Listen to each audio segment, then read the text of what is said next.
मैं मुल्तमिस हूँ जनाब honourable commissioner Multan zone RTO Multan जनाब मोहम्मद नवाज साहब कि वो तशरीफ़ लाएँ, अपनी मखसूस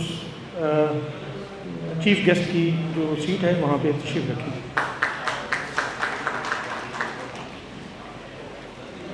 इसी के साथ मैं मुल्तमिस हूँ जनाब honourable president Multan tax bar association जनाब मोहम्मद यूनुस गाजी साहब से कि वो तशरीफ़ लाएँ और अपनी मखसूस करदा नशिस्त पर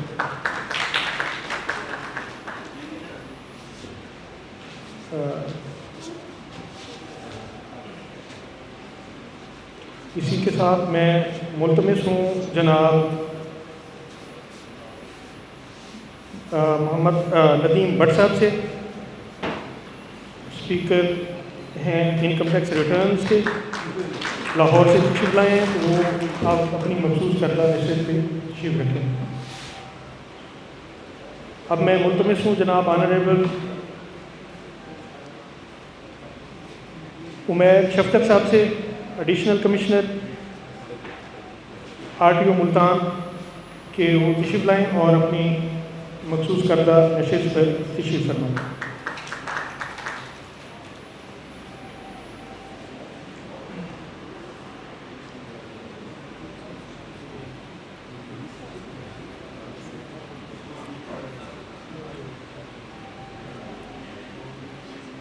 इसी के साथ मैं मुल्तमिस हूँ जनाब vice president Multan tax bar association Malik Mohammad Rafique से कि वो अपनी मखसूस करदा नशिस्त पर तशरीफ़ रखें।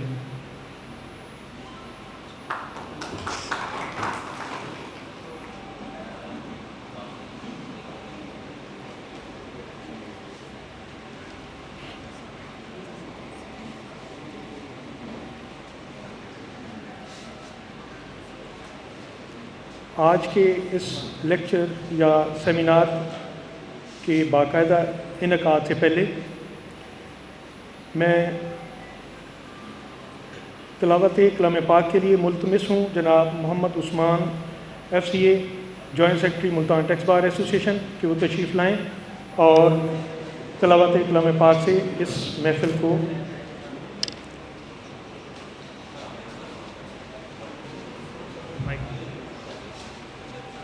अऊज़ु बिल्लाहि मिनश शैतानिर रजीम बिस्मिल्लाहिर रहमानिर रहीम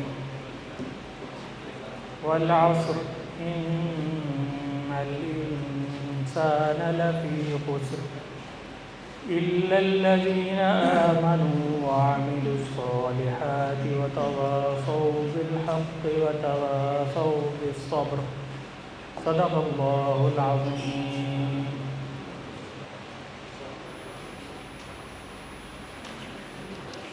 मोहम्मद उस्मान साहब तिलावत कलाम पाक से हमें मुस्तफ़ीद फरमा रहे थे। इसी के साथ नाते रसूल मकबूल सल्लल्लाहु अलैहि वसल्लम के लिए मैं मुल्तमिस हूँ जनाब मोहम्मद ताहिर शाह साहब से कि वो तशरीफ़ लाएँ और हमारे दिलों को नाते रसूल मकबूल सल्लल्लाहु अलैहि वसल्लम से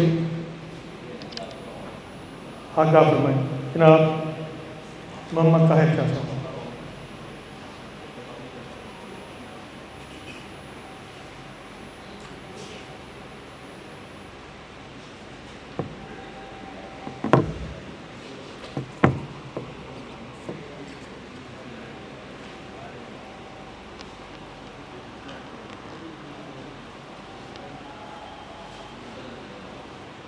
झुकी हुई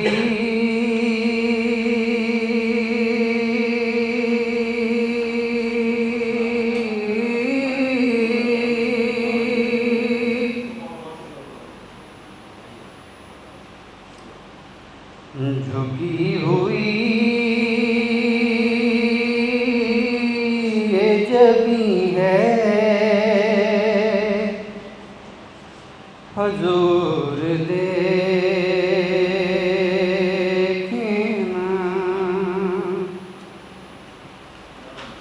झुकी हुई ये जबी है हजूर देखना,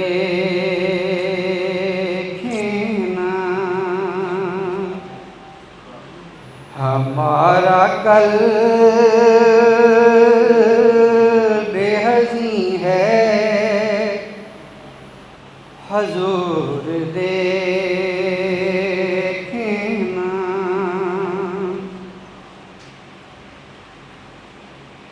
किसी का कोई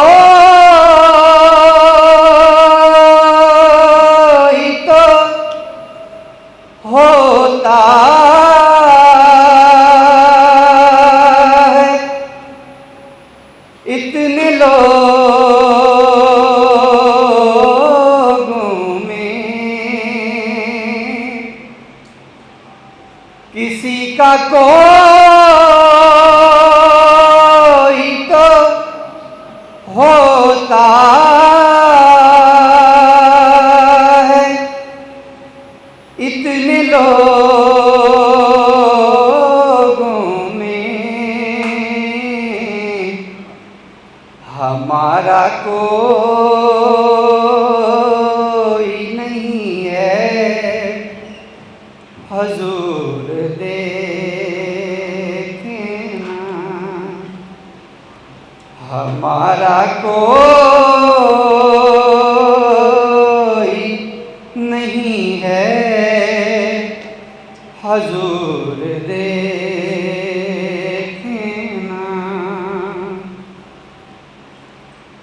हमारी आँखों में खुशियों का रक्स होता था, हमारी आँख में खुशियों का रक्स होता था, अब इनमें दर्द मटी है हजूर देखना, हमारा कोई नहीं है हजूर देखना।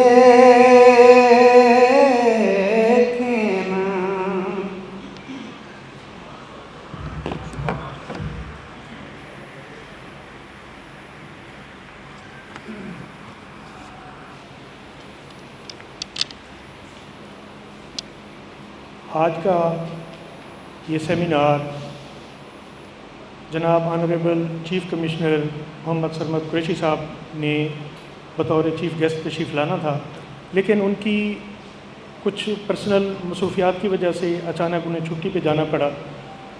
तो उन्होंने अपनी जगह पे जनाब ऑनरेबल कमिश्नर मोहम्मद नवाज़ साहब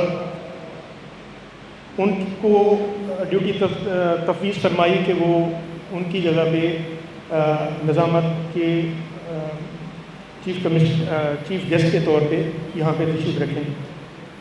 तो बहुत मेहरबानी जनाब ऑनरेबल मिस्टर मोहम्मद नवाज़ साहब, और साथ ही वेलकम करता हूँ जनाब मिस्टर उमैर शफ़क़त साहब से कि वो उन्होंने अपनी मसरूफियात में से टाइम निकाला और तशरीफ़ ले आए।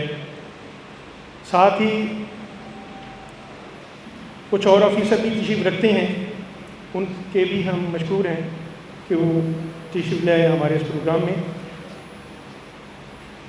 अब मज़ीद टाइम ज़ाया करने की बजाय मैं अब दावत दूंगा जनाब honourable president Multan tax bar association Mohammad Younus Ghazi sahab से कि वो अपना सदारती खिताब फरमाएँ आज के इस प्रोग्राम के हवाले से। जनाब मोहम्मद यूनुस गाजी, प्रेसिडेंट मुल्तान टैक्स बार।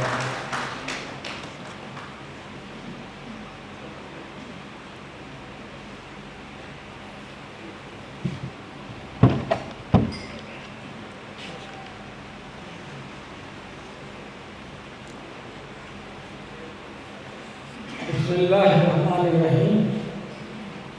आज का ये सेमिनार जो है ये हमारा जो है ये इसमें खसूसियत ये है कि डिपार्टमेंट की भी रिप्रेजेंटेशन है और हमारे वकला की भी है।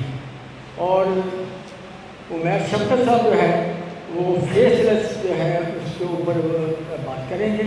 और नदीम भट्ट साहब FCA लाहौर से आए हुए हैं और पहले भी कई बार यहाँ आ चुके हैं। और ग़ालिबन इस हाल का जो पहला प्रोग्राम हुआ था वो नदीम भट्ट साहब ने ही किया था।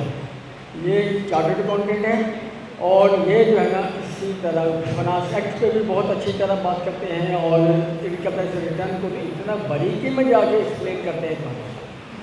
मैं सबका बड़ा मशहूर हूँ कि जो तशरीफ़ लाए हैं आज हमारे डिपार्टमेंट की तरफ से खुसूसन और हमारे भट्ट साहब और बाकी तमाम जो पार्टिसिपेंट्स हैं वो भी जो है उनका भी मैं बड़ा मशहूर हूँ कि वो आए हैं और अभी और बाकी आने हैं। तो पता नहीं क्या बात है लेट हो गए लेकिन आएंगे वो ज़रूर क्योंकि उन्होंने इसकी पेमेंट की हुई है। शुक्रिया।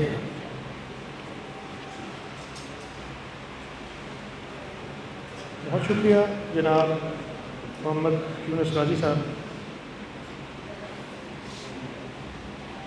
आज का ये प्रोग्राम या सेमिनार मेजरली दो हिस्सों पर मुनक़सिम होगा। एक सबसे पहला जो पार्ट होगा वो है faceless assessment and appeal proceedings. ये एक नया सब्जेक्ट है जो इस साल फाइनेंस एक्ट 2026 में ये आस्पेक्ट इंट्रोड्यूस करवाया गया। Income tax ordinance sales tax act का हिस्सा बनाया उन्हें। इसमें फिर दो हिस्सों में इनको हम मज़ीद यानी इस तरह वो करेंगे कि सबसे पहले जनाब उमैर शफकत साहब additional commissioner headquarter RTO Multan वो डिपार्टमेंट के आस्पेक्ट से FBR के आस्पेक्ट से और गवर्नमेंट के मतलब नुक्ता नज़र से वो हमें अपने इससे आगाही फरमाएंगे। इसी के साथ जनाब नदीम भट्ट साहब वो भी अपना वकला साइड से जो भी आस्पेक्ट होगा वो हमें उससे मुस्तफ़ीद करेंगे। तो इस पहले सेगमेंट में मैं अब रिक्वेस्ट करूंगा जनाब उमैर शफकत साहब से। उमैर शफकत साहब additional commissioner headquarter RTO Multan, बहुत नॉलेजेबल पर्सन हैं।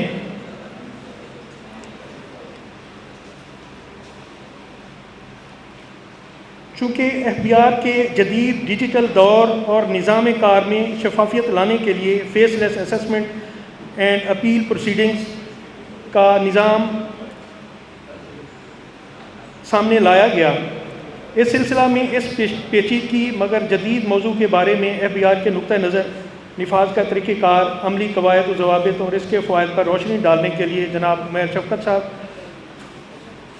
शुरकाए सेमिनार की रहनुमाई करेंगे। जनाब उमैर शफकत साहब ना सिर्फ एक फ़र्द शनास और बासलाहियत ऑफिसर हैं बल्कि टैक्स कवानीन पर गहरी नज़र रखते हैं। जनाब उमैर शफकत साहब हम आपको मुल्तान टैक्स बार के इस प्रोग्राम में खुशामदीद कहते हैं और रिक्वेस्ट करते हैं कि आप डाइस पे तशरीफ़ लाएँ और फेसलेस असेसमेंट और अपील के सिलसिले में शुरकाए सेमिनार को आगाही फरमाएँ। जनाब ऑनरेबल मिस्टर उमैर शफकत।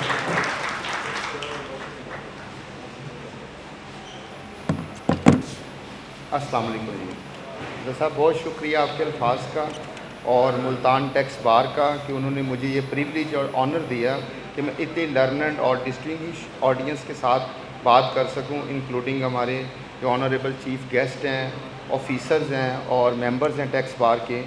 तो बेसिकली हमेशा से ही टैक्स बार का और डिपार्टमेंट का आपस में जो रिश्ता है वो म्यूचुअल रिस्पेक्ट, प्रोफेशनल कोऑपरेशन और शेयर्ड रिस्पॉन्सिबिलिटी पे है। हम सब की शेयर्ड रिस्पॉन्सिबिलिटी है कि हमने वॉलंटरी टैक्स कंप्लाइंस को बढ़ाना है और जो भी प्रोसीजरल और लीगल कम्प्लेक्सिटीज़ हैं उनको रिजॉल्व करना है कि टैक्स पेयर को फैसिलिटेट कर सकें।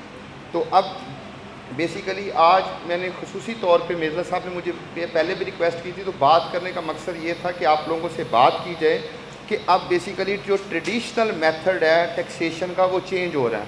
वैसे ही पिछले 4 से 5 साल से जितनी डिजिटलाइजेशन बढ़ रही है तो अब उसको प्रॉपर इंस्टीट्यूशनलाइज जो है वो कर दिया गया और उसकी प्रॉपर स्टैचुरी फाउंडेशंस भी इस साल फाइनेंस एक्ट में जो है ना वो ले डाउन कर दी गई हैं। तो बेसिकली अब हम वो ऑफिसर सेंट्रिक मॉडल से, ज्योग्राफिक मॉडल से अब सेंट्रल मॉडल की तरफ जा रहे हैं कि जहाँ पे फेसलेस असेसमेंट होगी, फेसलेस केस सिलेक्शन होगी और फेसलेस अपील होगी। और इस ट्रांसफॉर्मेशन का बेसिकली जो पर्पज़ है वो ट्रांसपेरेंसी को, कंसिस्टेंसी को और एफिशिएंसी को इन्हांस करना है कि जो केस सिलेक्शन हो वो भी ट्रांसपेरेंट हो, प्रोसीजर जो असेसमेंट हो वो भी ट्रांसपेरेंट हो और अपील भी ट्रांसपेरेंट हो, कि किसी भी जगह पे पर्सनल इन्फ्लुएंस ना आए बल्कि जो भी लीगल और फैक्चुअल ग्राउंड्स हैं केस के उसके मुताबिक जो है ना वो डिसीजन हो। तो आज की जो प्रेजेंटेशन है इसका मकसद ये है कि मैं आप लोगों को एक्सप्लेन करूं कि क्या फेसलेस सिस्टम का लीगल फ्रेमवर्क है, उसका इंस्टीट्यूशनल स्ट्रक्चर क्या है और उसके टैक्स डिपार्टमेंट के लिए और टैक्स कंसल्टेंट के लिए क्या ऑपरेशनल प्रैक्टिकलिटीज़ हैं। तो ये मैं फिर से एक दफ़ा शुक्रगुजार हूँ कि मुल्तान टैक्स बार का कि उन्होंने ये अपॉर्चुनिटी प्रोवाइड की कि डिपार्टमेंट का जो मौक़िफ़ है वो टैक्स कंसल्टेंट्स को जो चेंजेस आ रही हैं वो इनको पता हो, बार के लोगों को पता हो कि सो दैट कि वो टैक्स पेयर को फैसिलिटेट कर सके, प्रॉपरली एजुकेट कर सकें। Next slide. तो बेसिकली FBR में 2 साल से ट्रांसफॉर्मेशन हो रही थी, तो इस साल जो ट्रांसफॉर्मेशन है वो प्रॉपरली इंस्टीट्यूशनलाइज्ड हो रही है और हम बिल्कुल जो ट्रेडिशनल हमारी टैक्सेशन का मॉडल था उससे एक new era of tax administration में जा रहे हैं। अब आप लोगों को पता है कि पिछले 3-4 साल से POS पे, डिजिटलाइजेशन पे डिपार्टमेंट का कितना ज़्यादा फोकस है। तो अब तो हर रजिस्टर्ड पर्सन ने जो सेल्स टैक्स में रजिस्टर्ड है, चाहे कॉरपोरेट है, नॉन कॉरपोरेट है, उसने डिजिटल इनवॉइसिंग करनी है।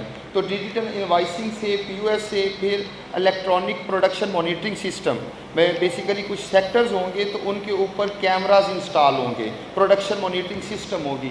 इससे और बिजनेस इंटेलिजेंस से सारा डाटा कंसोलिडेट हो गया। अब उस डाटे को वैसे तो अब एक ऑफिसर के पास 2.5 लाख केस हैं, तो 2.5 लाख केस जो हैं वो हर ऑफिसर पहले देख ही नहीं सकता था, लेकिन अब वो कैमरे की आंख देखेगी। कैमरे की आंख देखेगी कि उसके पास सारा डाटा है, थर्ड पार्टी डाटा है, बैंकिंग डाटा है, उसकी जो भी एसेट्स हैं, एक्सपेंडिचर्स हैं, उसका डाटा है। तो क्या जो रिटर्न फाइल हुई है वो जो हमारे पास डाटा है उसके मुताबिक फ़ाइल हुई है कि नहीं हुई। तो एज़ हम सब लोग जानते हैं कि AI की क्या कैपेसिटी है। तो AI तो लाखों रिटर्न्स जो हैं वो एक दिन में, कुछ आवर्स में एग्जामिन कर सकती है। तो इस वजह से ये अब सारा मॉडल चेंज हो रहा है और इसमें ऑफिसर्स की जो इनपुट है वो ज़्यादा असेसमेंट लेवल के ऊपर है। अब जो डाटा की आइडेंटिफिकेशन है, कि रिस्क मैनेजमेंट है, वो ऑटोमेटेड है। कि फॉर एग्जांपल AI में हमने एक CRM मॉड्यूल बनाया, उसमें क्यूरीज लगा दी हैं। अब हमें भी पता है कि रिटर्न्स में कौन सी 15 से 20 बेसिक मिस्टेक्स होती हैं। वो AI को फीड कर दिया गया कि ये 15 से 20 इश्यूज़, अगर कोई मिनिमम टैक्स नहीं पे कर रहा, इनकम जो है वो ठीक नहीं बता रहा, अनडिस्क्लोज्ड एसेट्स हैं या इस तरह की कोई चीज़ है, तो वो उसमें CRM में फीड कर दिए हैं। वो रिटर्न का एनालिसिस करेगी, उसको डाटे जो हमारे पास सेंट्रल डाटा हब है उसके साथ कोलैबोरेट करेगी और देखेगी ये मसले हैं। वो मसले ऑटोमेटिकली ऑफिसर के इनबॉक्स में आ जाएंगे और वो सिस्टम जनरेटेड नोटिस इशू होना शुरू हो जाएंगे।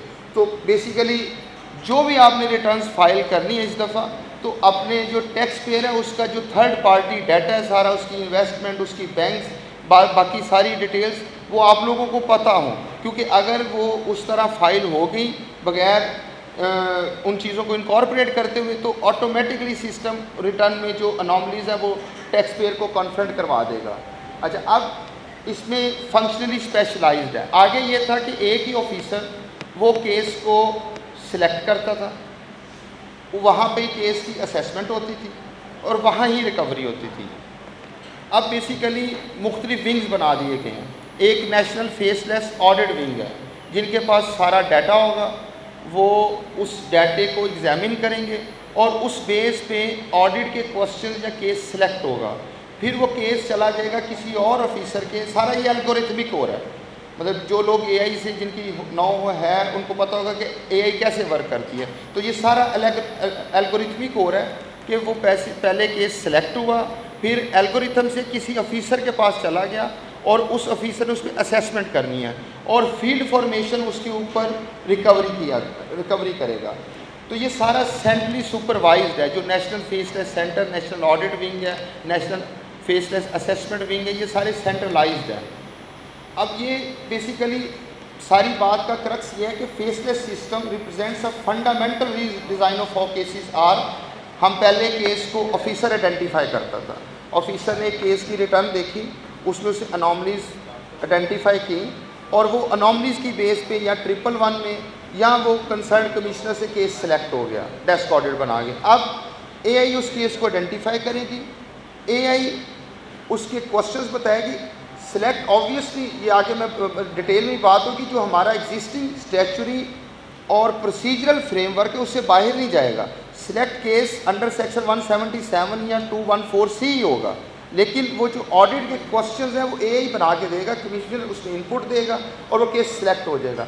अब आगे ये था कि कमिश्नर केस एलोकेट करते थे जो भी नीचे टेरिटोरियली, जो जैसे आरटीओ में जिस ऑफिसर के पास जुरिसडिक्शन है, अब वो केस कोई पता नहीं किसको एलोकेट हो जाए पूरे पाकिस्तान में, वो केस उसको एलोकेट हो गया, उसने उसकी ऑनलाइन एग्जामिनेशन करनी है और उसको डिसाइड करना है। अच्छा, जो डिसाइड होगा, अब एक और भी डिपार्टमेंट बना है, वो भी हम आगे देखें, क्वालिटी कंट्रोल रिव्यू, कि बेसिकली बोर्ड में ये देखा जाएगा कि क्या जो ऑफिसर्स ने ऑर्डर्स पास किए हैं क्या वो एज़ पर लॉ हैं, क्या वो उसमें रेवेन्यू लॉस तो नहीं हुआ, या डिपार्टमेंट जो टैक्स पेयर के साथ कुछ ज़्यादती तो नहीं हुई। ये सारी चीज़ों को वो देखेंगे और इसी तरह जो रिव्यू भी होगा अब वो फर्स्ट स्टेज पे ऑनलाइन होगा, फेसलेस होगा। तो ये बेसिकली इस जो सारा मॉडल है, इसमें हम डिपार्टमेंट का और ये जो लर्नड मेंबर्स हैं बार के, इनका भी रिलेशनशिप जो है वो इसमें शिफ्ट आ जाएगा।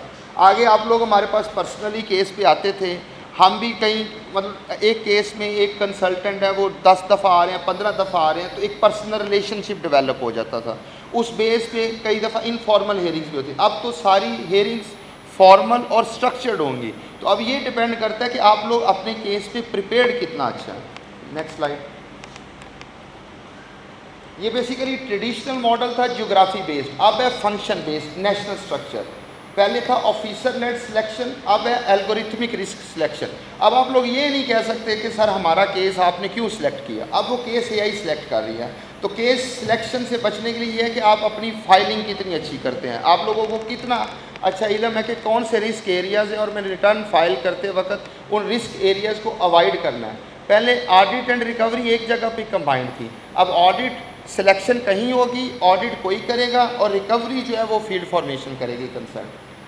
पहले फ्रीक्वेंट फिजिकल इंटरेक्शन था, अब डिजिटल एंड फेसलेस प्रोसीडिंग है। आप लोगों को पता ही नहीं होगा कि हमारा ऑफिसर कौन है, कौन ऑफिसर जो है इस केस में प्रोसीडिंग कर रहा है। पहले वेरिएबल केस कौन, अब इंडिपेंडेंट क्वालिटी कंट्रोल, जैसे मैंने बताया कि हर केस की एग्जामिनेशन होगी, उसका क्वालिटी कंट्रोल के क्या वो एज़ पर लॉ हुआ है कि नहीं हुआ, इसको देखा जाएगा।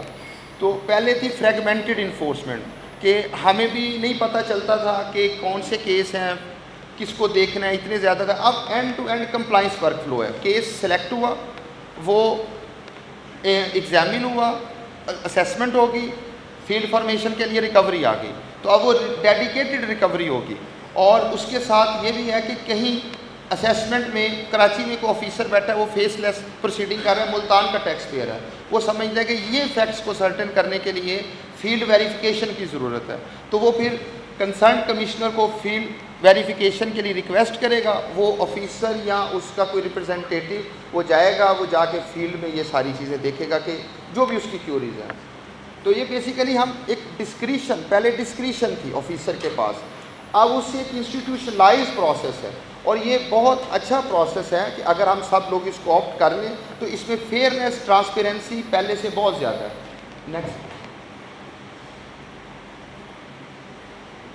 अब ये सेम वही चीज़ है कि फेसलेस है क्या, वही के केसेस जो हैं वो डाटा से और रिस्क एनालिसिस से आइडेंटिफाई होते हैं। जुरिसडिक्शन भी सेंट्रली फेसलेस अथॉरिटी ही उसको देगी। उसके बाद एलोकेशन एल्गोरिथमिक सेटलमेंट से होगी और सारा कुछ इलेक्ट्रॉनिक होगा, नोटिस रिस्पॉन्सेज इलेक्ट्रॉनिक होंगे। फिर हेयरिंग्स इंडिया में भी फेसलेस आया था, वहाँ पे जो कॉन्स्टिट्यूशनल क्वेश्चन था कि हमें पर्सनल, उसमें उन्होंने पर्सनल हेयरिंग नहीं रखी थी, लेकिन इस दफ़ा जो पाकिस्तान में है इसमें सेक्शन 227 में हेयरिंग भी है, क्योंकि एक 176 में कोई भी ऑफिसर टैक्स पेयर को इन पर्सन समन कर लेता है, जहाँ पे पर्सनल हेयरिंग की ज़रूरत होती है।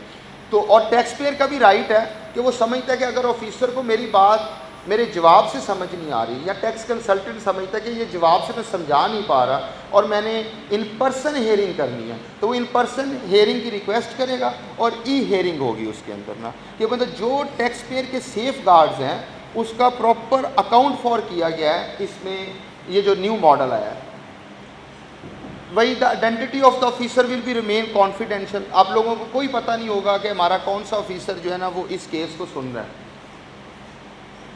सेपरेशन ऑफ फंक्शंस, और बेसिकली एक और भी चीज़ होगी, पहले ये था कि हमें नोटिस डिलीवर नहीं हुआ या हमने जवाब दिया और हमारे जवाब को अकाउंट फॉर नहीं किया, तो अब जब असेसमेंट होगी फाइनल तो उसमें प्रॉपर सारी डिटेल होगी, पहला हेयरिंग नोटिस कब गया, दूसरा कब गया, जवाब क्या आया, उस जवाब पे क्या फर्दर जवाब मांगा, अगर ई हेयरिंग हुई तो उसका भी इलेक्ट्रॉनिक रिकॉर्ड होगा, तो वो ट्रांसपेरेंसी भी होगी। और जो कल को एपीलेट फोरम पे केसेस जाएंगे तो उसमें केस रिकॉर्ड जो गुम जाता है, नहीं मिलता, ये वाले मसाइल भी हल हो जाएंगे।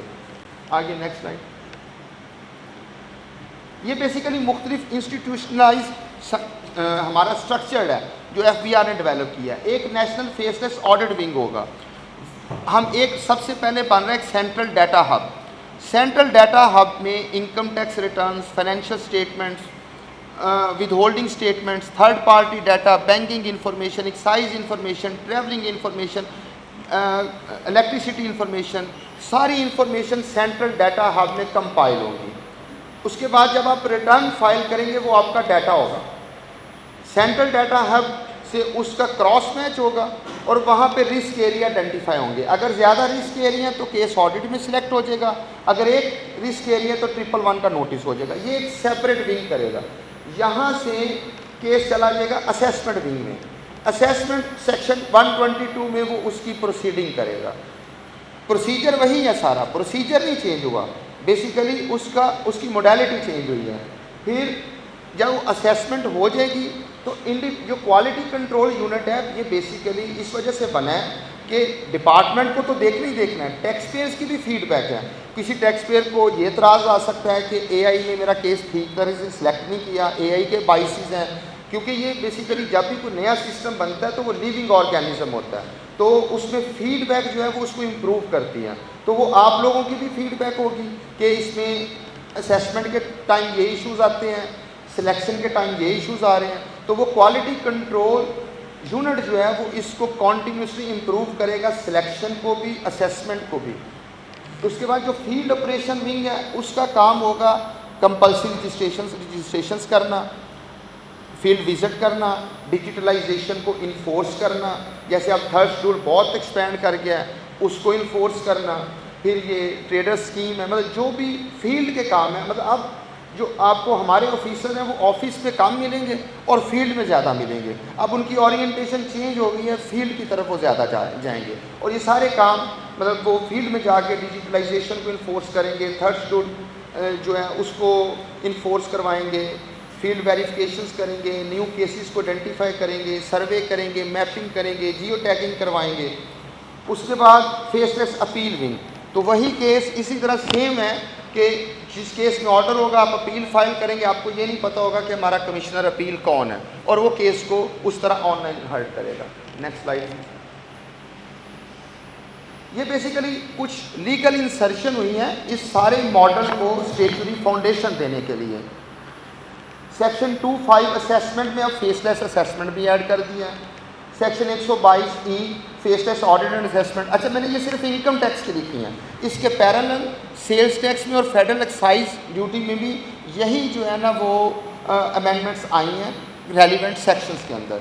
Section 129A faceless appeal, section 209B faceless jurisdiction के बेसिकली सबसे पहले तो केस स्टार्ट होता है जुरिस्डिक्शन से, सेक्शन 209 से, जो कमिश्नर को केस की जुरिस्डिक्शन देता है। तो अब इसमें फेसलेस जो सेंटर है उसको जुरिस्डिक्शन दी है। फिर सेक्शन 220CE हेयरिंग, एक section 134B algorithmic settlement mechanism. ये बड़ी मज़े की चीज़ है। हमेशा ये होता है कि हम कोई केस पे प्रोसीडिंग कर रहे हैं तो कंसल्टेंट या टैक्स पेयर आएगा, वो कहेगा कि सर अब हमारे पास ये इतने पैसे चोरी हो गई है, मसला बन गया है, इतने पैसे नहीं जमा करवा सकते, तो आप कोई हमें सेटलमेंट ऑफ़र करें। अच्छा, ये हमेशा से ग्रे एरिया भी रहा है। जब भी हम सेटलमेंट ऑफ़र करते हैं उस पर स्पेकुलेशंस भी आ जाती हैं कि पता नहीं इन्होंने क्या, उसमें हमारे ऊपर भी आती हैं, टैक्स पेयर पे भी आती हैं और बार के रिप्रेजेंटेटिव्स पे भी आती हैं। अब कंप्यूटर देगा एल्गोरिथमिक से, वो कहेगा सबसे पहले आपने रिटर्न फाइल की, उसमें ये अनॉमलीज हैं, आपको ये ऑफ़र की जाती है कि इतने पैसे जमा कराएं और रिटर्न रिवाइज कर दें। 10 दिन का टाइम है, अगर आपको बात समझ आती तो ठीक है। अच्छा, उसके कुछ की इंडिकेटर्स अब आगे जाके हम देखेंगे। अगर फ़र्ज़ किया वो 10 दिन में कहते हैं हमने ये ऑप्शन नहीं लेनी, फिर केस चला गया ऑडिट में, फिर अब उसकी ऑडिट होगा, ऑडिट के दौरान भी फिर दोबारा ऑफ़र जनरेट की जाएगी कि आप ये ऑफ़र जो है ना अगर आप अवेल करना चाह रहे हैं तो आप इसको कर लें, फिर 10 दिन का टाइम दें, नहीं करेंगे तो असेसमेंट प्रोसीडिंग्स हो जाएगी।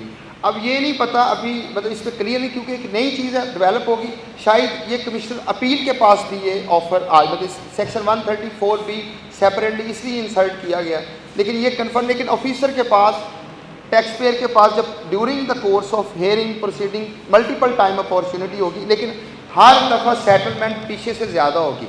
ये नहीं होगी कि पहले अगर सेटलमेंट दिए ना कि आप 1 मिलियन टैक्स जमा करवा दें तो ये आपका केस रिटर्न जमा कराएं और आपको इस इशू पे नहीं पूछा जाएगा, लेकिन जब ऑडिट में चला जाएगा तो वो 1-2 हो जाएगा।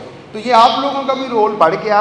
वो आगे मैंने थोड़ा सी स्लाइड्स बनाई हैं कि न्यू रोल्स क्या हैं, अपॉर्चुनिटीज़ क्या हैं टैक्स प्रैक्टिशनर्स के लिए, टैक्स कंसल्टेंट्स के लिए, कि आपकी अब नई एडवोकेसी, अब आपने ये टैक्स पेयर को कन्विंस करना है कि भाई ऑफिसर से तो हम नेगोशिएट कर लेते थे, अब कंप्यूटर से क्या नेगोशिएट करें, अब उसने जो ऑफ़र दी है या माननी पड़ेगी या फिर इस प्रोसीडिंग्स में से गुजरना पड़ेगा।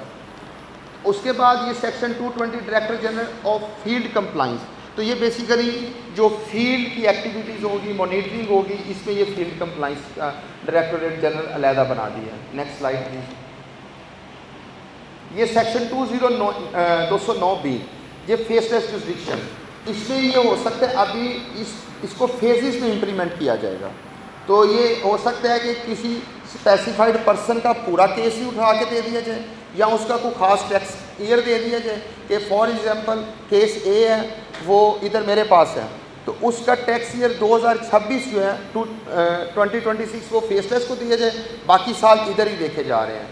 इसी तरह कोई क्लास ऑफ पर्सन्स भी हो सकता है, कोई सेक्टर भी हो सकता है, ये किसी और ये जुरिस्डिक्शन एक्सक्लूसिवली और कॉन्करेंट भी हो सकती है कि सारा केस ही उनको दे दिया जाए, या कॉन्करेंट जुरिस्डिक्शन हो कि हमारे पास भी जुरिस्डिक्शन है और उस फेसलेस सेंटर के पास भी जुरिस्डिक्शन है। जैसे I&I की कॉन्करेंट जुरिस्डिक्शन है कि हमारे पास भी जुरिस्डिक्शन होती है, उनके पास भी होती है। तो ये फिर with the passage of time ये डेवलप होता जाएगा।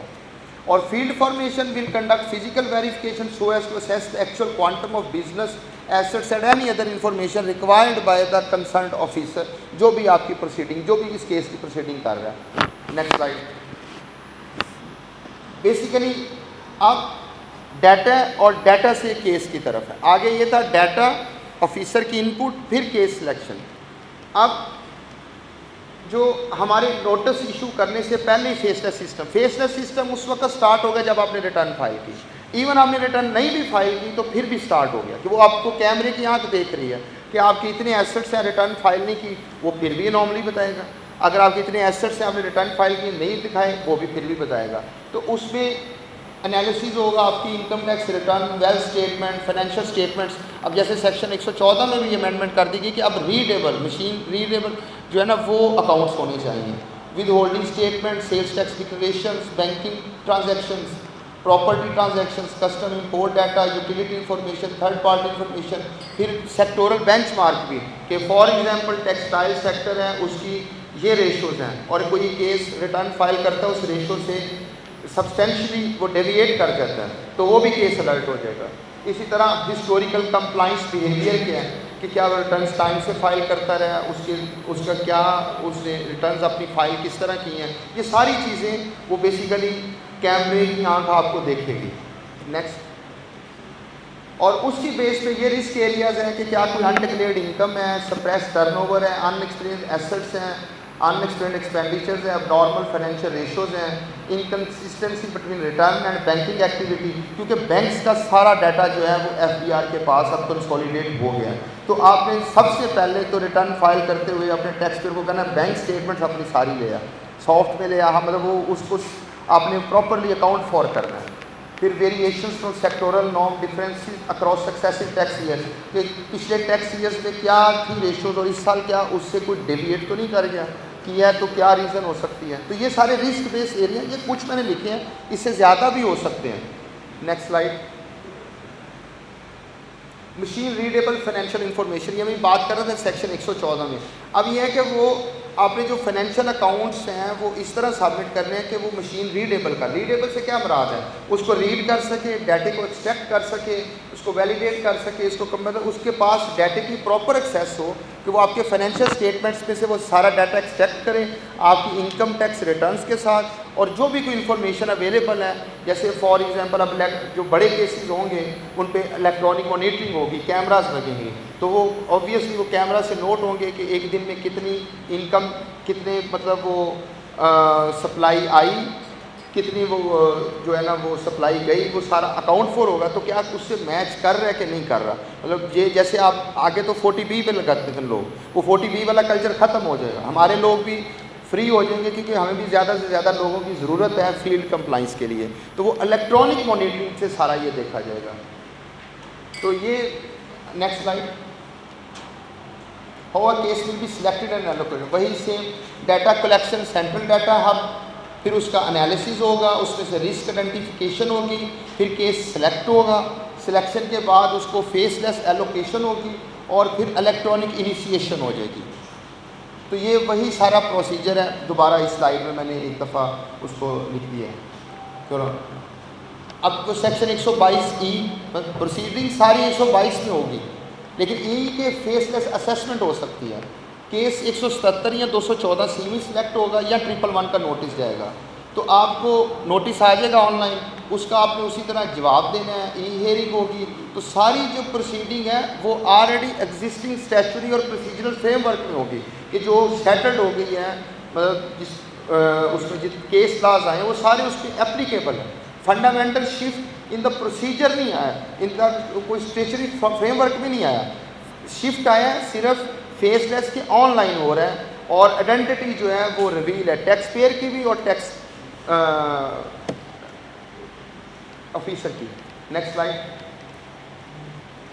ये वही उसी तरह पहले जुरिस्डिक्शन अज्यूम की जाएगी, फिर उसके बाद प्रॉपर नोटिस होगा, जो भी डाटा जो भी इशू है वो प्रोवाइड किया जाएगा कि ये भाई आपकी डिस्क्रिपेंसी, आप इस डिस्क्रिपेंसी को कैसे एक्सप्लेन करते हैं, वो भी राइट ऑफ हेयरिंग, रिप्लाई को कंसीडर करके स्पीकिंग ऑर्डर, तो वही सारा मैकेनिज्म ऑप्ट किया जाएगा। बस उसमें ये शिफ्ट है कि जो कॉन्फिडेंशियलिटी ऑफ टैक्स पेयर और टैक्स ऑफिसर है।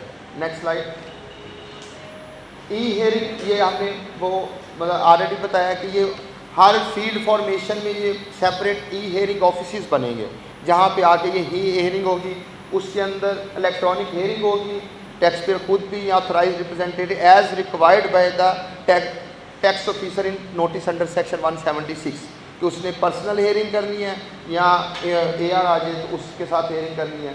आइडेंटिटी ऑफिसर की कॉन्फिडेंशियल रहेगी, इवन वो उसके अंदर वो मैकेनिज़्म होगा कि टैक्स पेयर की और टैक्स ऑफिसर की जो वॉइस है वो अल्टर्ड होगी कि किसी तरह से भी आइडेंटिटी प्रोटेक्ट ना हो, आइडेंटिटी रिवील ना हो।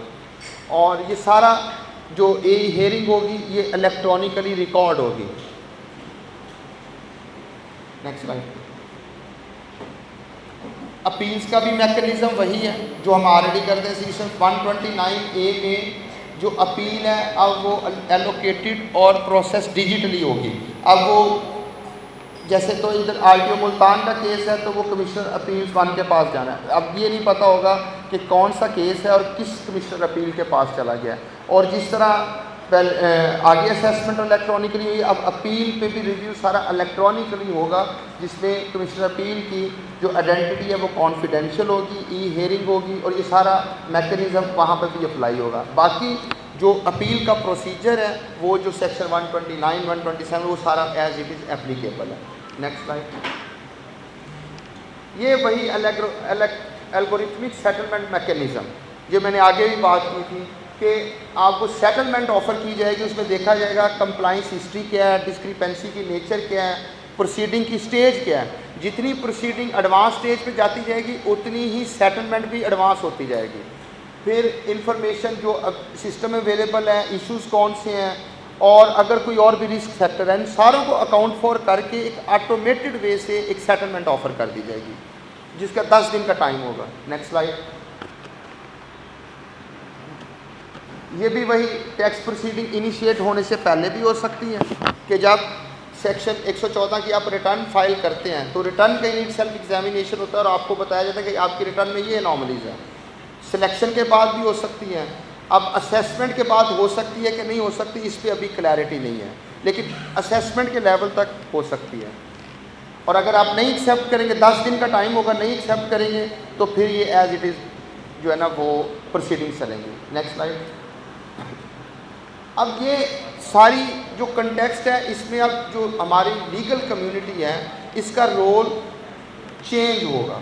तो जिस तरह अब ऑफिसर्स का रोल चेंज हो रहा है तो वीज़ा विज लीगल कम्युनिटी का भी रोल चेंज होगा कि अब आपने प्री फाइलिंग कंप्लाइंस रिव्यू देखना है, उसकी रिटर्न, वेल्थ स्टेटमेंट, उसका जो डाटे की अगर इनकन्सिस्टेंसी है, रिस्क एरियाज़ हैं, आप लोगों को भी पता है, सारे कॉम्पिटेंट लोग हैं कि ये रिस्क एरियाज़ होते हैं 15 से 20, क्या उन रिस्क एरियाज़ में किसी में फॉल करता है तो टैक्स के पेयर को ये बताना कि भाई ये कल मैनेज नहीं होगा।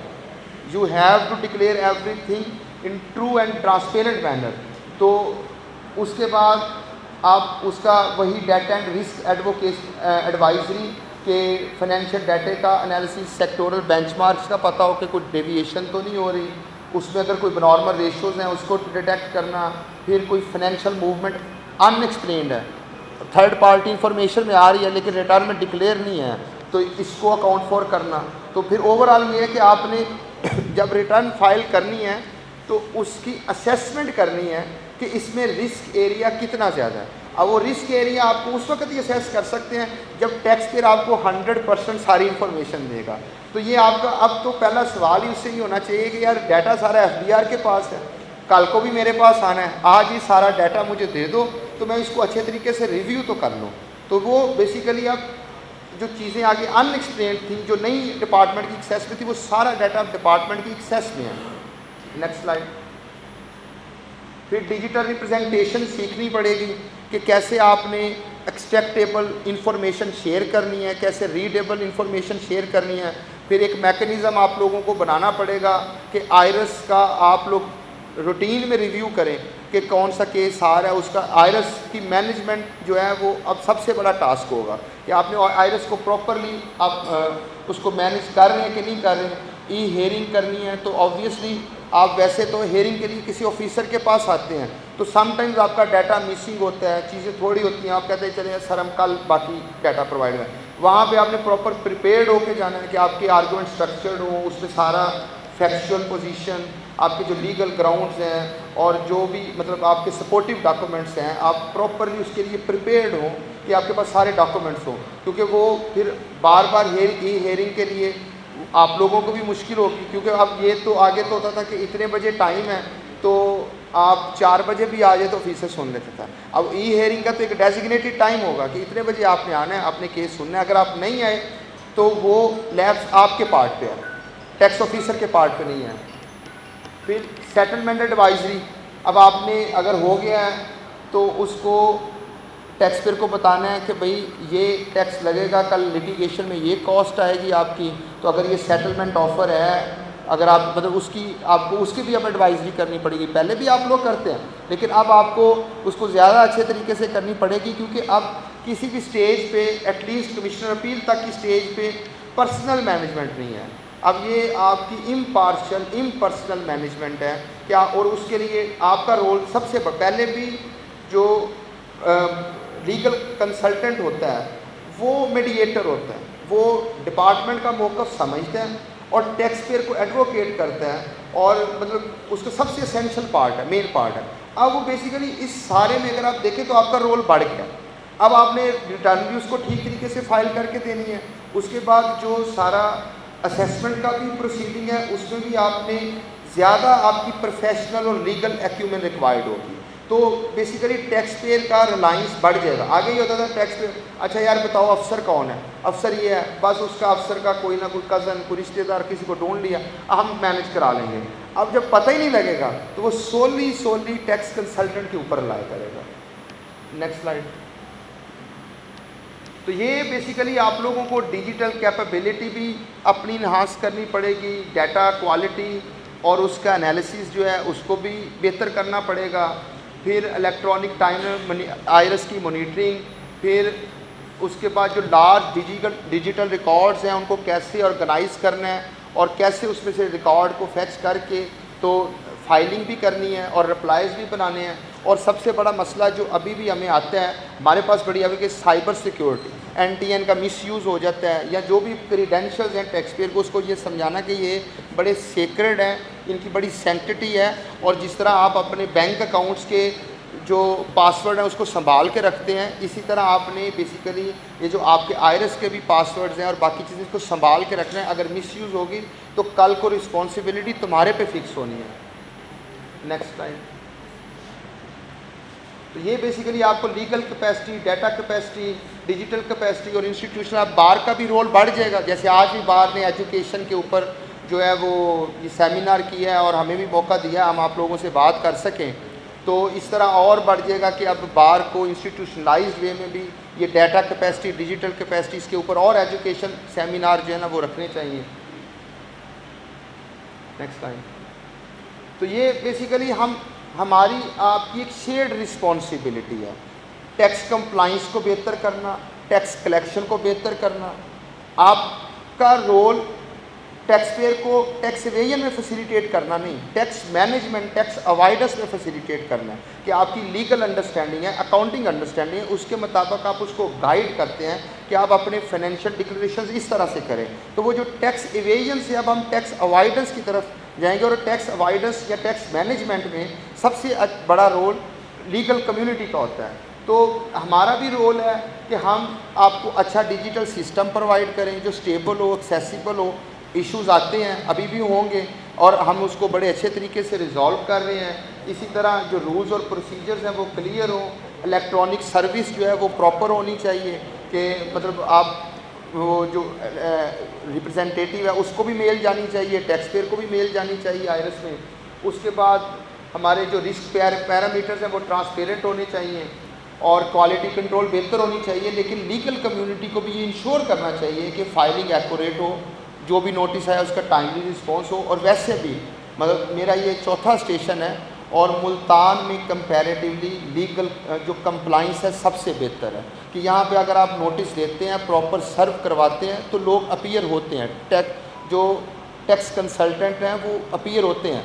तो अगर नोटिस प्रॉपरली सर्व हो तो बस सबसे बेहतर जो कंप्लाइंस रेशो है मेरा चौथा स्टेशन है, तो उसमें ये मुल्तान वालों की, तो आप लोगों को इसका क्रेडिट जाता है कि आप लोग अपने टैक्स पेयर के क्रेडेंशियल्स को सीरियस लेते हैं, डिपार्टमेंट को सीरियस लेते हैं और प्रॉपर अपनी रिप्रेजेंटेशन देते हैं।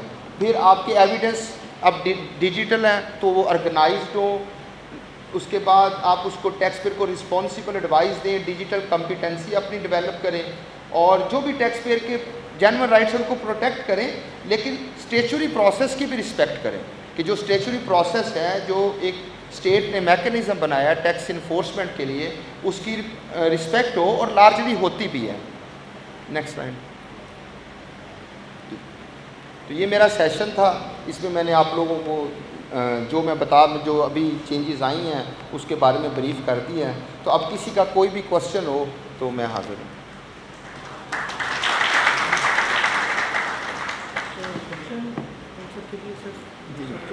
हाँ ठीक है, चल।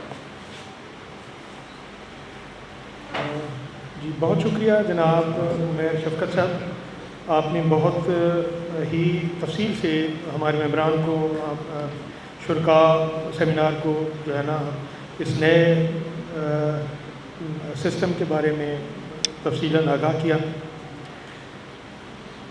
जनाब के हम मुल्तान टैक्स बार एसोसिएशन दोबारा शुक्रिया अदा करती है कि आपने और जनाब चीफ़ कमिश्नर मोहम्मद सरमद कुरैशी साहब ने